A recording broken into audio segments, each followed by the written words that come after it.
সিপাহীজলা চরকবন এলাকায় গাড়ি দুর্ঘটনায় গুরুতরভাবে আহত এনআইটি কলেজের প্রফেসর সহ গোটা পরিবার। ঘটনা শনিবার বিকালে। আহতদের বিশালগড় মহকুমা হাসপাতাল থেকে হাপানিয়া হাসপাতালে রেফার করেন। বিশালগড় মহকুমা হাসপাতালের কর্তব্যরত চিকিৎসক রিয়েল মজুমদার। জানা যায় PR01 AY 0634 নম্বরের একটি হুন্ডাই গাড়ি নিয়ে এনআইটি কলেজের প্রফেসর মিত্র বরুণ সরকার ও উদয়পুর থেকে নিজের গাড়ি নিয়ে আগরতলার উদ্দেশ্যে যাওয়ার পথে সিপাহীজলা চরকবন এলাকায় দ্রুত গতিতে থাকায় গাড়িটি নিয়ন্ত্রণ হারিয়ে একটি গাছের সাথে সজোরে ধাক্কা লাগে। গুরুতরভাবে আহত হয় মিত্র বরুণ সরকার, ওনার সহধর্মিণী মৌমিতা বাগচি, সন্তান ঈশানবী সরকার। আহতদের উদ্ধার করে দ্রুত নিয়ে আসা হয় বিশালগড় মহকুমা হাসপাতালে। বিশালগড় মহকুমা হাসপাতালে নিয়ে আসার পর কর্তব্যরত চিকিৎসক আহতদের অবস্থা আশঙ্কাজনক দেখতে পেয়ে তাদের দ্রুত আগরতলা হাপানিয়া হাসপাতালে রেফার করেন। এদিকে দুর্ঘটনার খবর পেয়ে ঘটনাস্থলে চলে যায় বিশালগড় থানার পুলিশ। দুর্ঘটনাগ্রস্ত গাড়িটিকে উদ্ধার করে থানায় নিয়ে আসার ব্যবস্থা গ্রহণ করেন বিশালগড় থানার পুলিশ।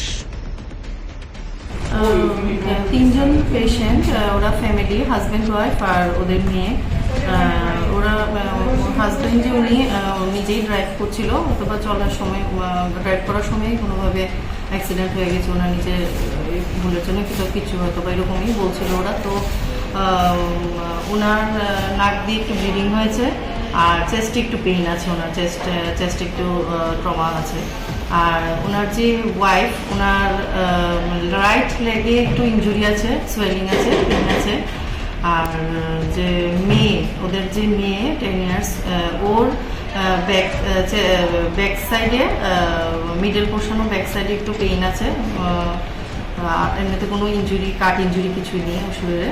তো ওরা তিনজনকেই আমরা প্রাইমারি দিকে ম্যানেজমেন্ট দেওয়ার পর ত্রিপুরা মেডিকেল কলেজ হাপানিয়াতে রেফার করা হয়েছে। তিনজনকে তাদের নামগুলা কি? Shanvi Sarkar 10 years female, Moumita Bagchi 40 years female, আর মিত্র বরুণ সরকার 43 ইয়ার্স মেল। উনি কি কোনো এনআইটি প্রফেসর? উনি এনআইটি কলেজের প্রফেসর। ওনার মিসেস আর মেয়ে, ওরা তিনজন ছিল।